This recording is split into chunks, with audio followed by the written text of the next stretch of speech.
It's 1984. In an industrial town in northeast China, a man brings his wife to the hospital. The wife was in labor, but he didn't drive her. Instead, he carried her on the back of his bicycle, swerving between other cyclists on the bumpy roads filled with potholes and cracks.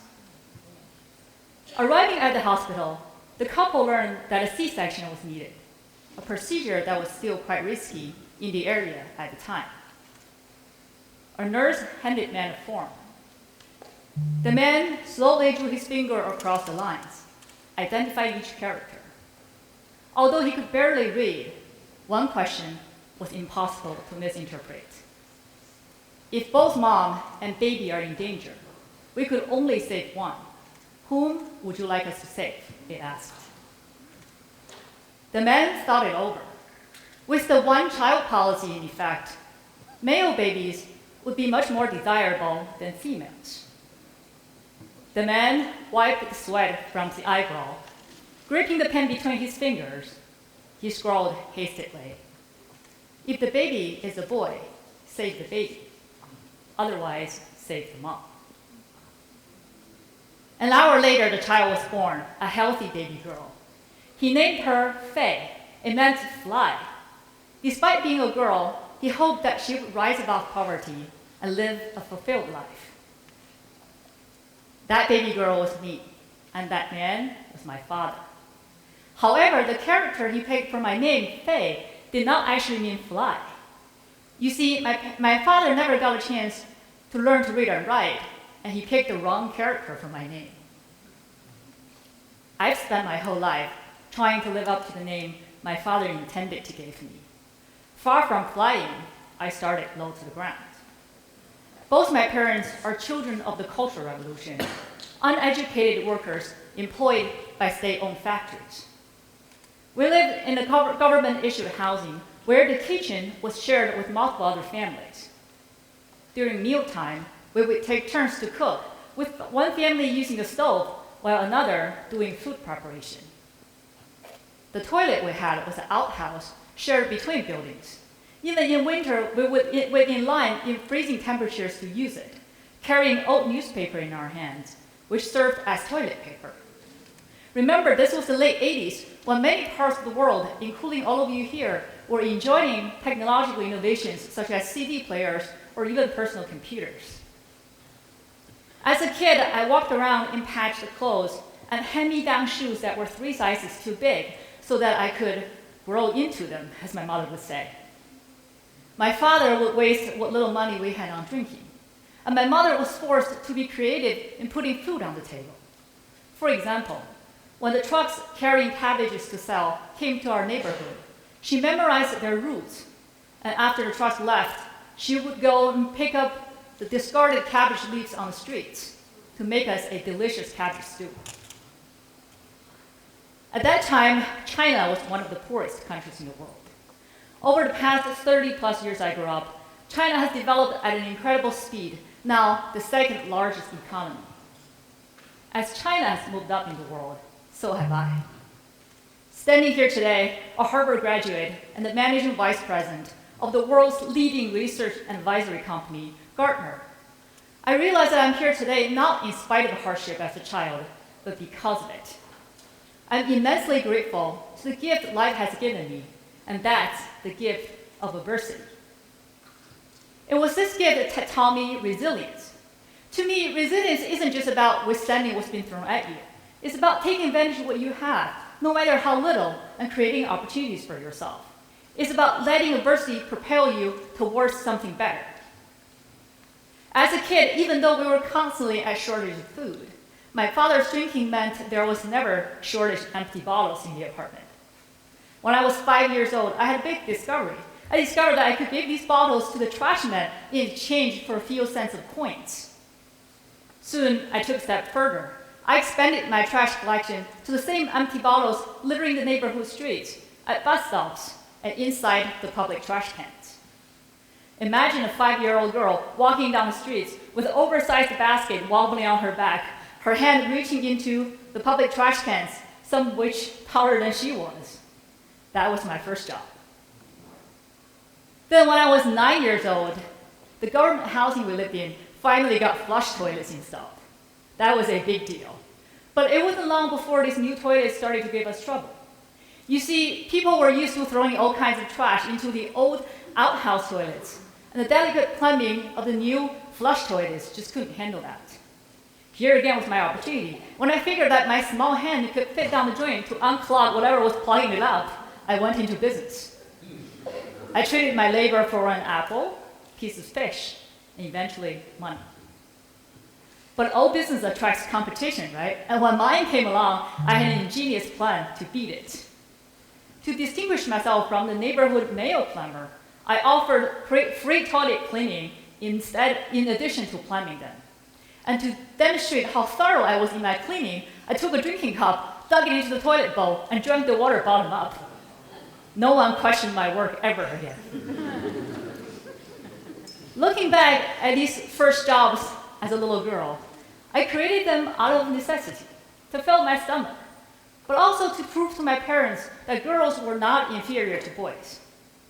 I say adversity was a gift. For had I been a boy, I would have taken my parents' love for granted, instead of feeling the need to earn it. Had I come from a comfortable upbringing, I wouldn't have needed to create these jobs to support my family, and therefore not having had the opportunity to build resilience through them. To me, resilience is also about focus and discipline. When I reached school age, another major opportunity presented itself: education. Thanks to the law that mandates 9 years of education for every child in China, passed only 2 years after I was born, I would be getting the same education as the kid whose father was a manager in the same factory where my father was a worker. That was my way out, and I was determined to seize it. In a brutally competitive academic environment, while other kids could afford additional exercise books or extra tutoring, I realized there was only one thing that was equal for all of us: time. To maximize study time, I ran to school instead of walking, saving time each way. For lunch, my mother would often make me porridge instead of dry rice, which for our family made the rice at home last much longer, and for me was much faster to gobble down than plain dry rice, again saving time. While other kids were playing during recess, I realized if I stayed in class to study, I would not be thirsty from playing, and therefore not needing to drink water, which in turn reduced the need to go to the bathrooms, again saving time. I was not smarter than anyone else in class, but through pure discipline and focus, I started to get ahead. Then one day, a bully smashed my calculator for refusing to help him cheat on a major exam. He then mocked at me for not being able to afford another calculator, and therefore almost certainly failing at the upcoming exam, a rare one where a calculator was allowed. That served as fuel to light the fire inside of me, the fire to fight back. Because the more someone tells me I can't do something, the more I need to prove them wrong. So instead of hiding in the corner and crying, I saw an opportunity. An opportunity to throw away the crutches and do everything without a calculator. For the weeks following that, through pure labor, I memorized multiplications and square roots. I figured out mathematical tricks. And by the time the test came along, I could do the math much faster in my head than it would have taken to punch numbers into a calculator. On the day of this exam, when the proctor was kind enough to try to loan me a calculator, I declined. I was ready to fight this one. Looking back, that was probably a questionable decision. But a week later, after the scores and the rankings were published on the big wall outside of the classrooms, out of 600 students in my grade, my name was at the very top. I'm thankful to the curveball that's been thrown at me. I was pushed too hard. I had so much to prove, too much to lose. To me, resilience means if you set a goal for yourself, nothing can stop you. When I entered high school, another problem came along.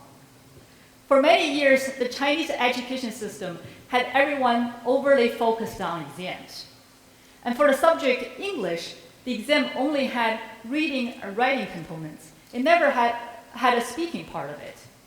And so when our high school finally hired the first native speaker, an American English teacher, I discovered to my dismay that my verbal English was non-existent and couldn't communicate with the actual native speaker. So I decided to change that. I asked the teacher where he lived so that I could come and practice English after class. Now, surprisingly, he refused to tell me. I had a bike at that point, and the teacher hired a car that took him home every day. So one day after school, I decided to follow the car with my bike, but lost him after less than a mile. The next day, I picked up where I left off, waiting ahead at the intersection where I lost the car the prior day.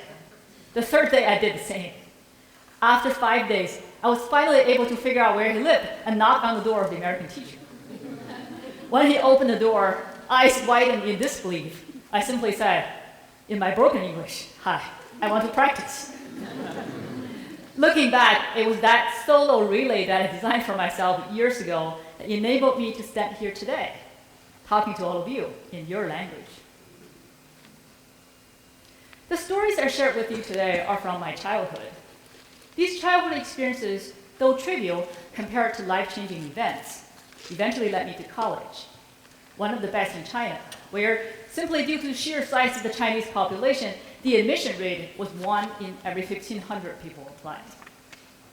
From there, I made my way to the United States with $50 in my pocket and 2 suitcases full of books to start grad school. But I didn't want to just go to any grad school. I wanted to go to the one that even my uneducated, unsophisticated parents had heard of, the only one they knew about outside China. So I went to Harvard. From there, I entered the business world and was fortunate enough to have taken leadership positions in companies such as McKinsey and Google. Fast forward 3 years ago, in a hospital in Connecticut, my aging parents held another baby in their arms, their grandson, my son. Then only about 9 months ago, in the same hospital, they held another baby girl, their granddaughter, my daughter. Except that this time, my father could not be more pleased. Inadvertently, my parents had led me onto a path that prepared me for life's challenges. Now that I'm a parent, I often find myself wondering how I can help my own kids build resilience in this ever-changing world. They likely won't be needing to plumb toilets for a living or picking bottles out of the trash can. And it comforts me to know that they'll always have each other to call brother and sister, something I never had. And my daughter will have all the same opportunities that my son will have. But no matter if it's the 1980s China or 2020 America, the key to a better life is somewhat the same. For example, the value of hard work, the courage to take on risks, the entrepreneurial spirit to create new opportunities, and the audacity to not run away from adversity, but run towards it. I don't know what's lying ahead for my young kids as they try to open their wings and learn to fly. But I do know that if we teach our children these values in the day-to-day, through our own actions, through things big or small, when the inevitable storm does come for them, they will rise above it and fly to unthinkable heights. Thank you.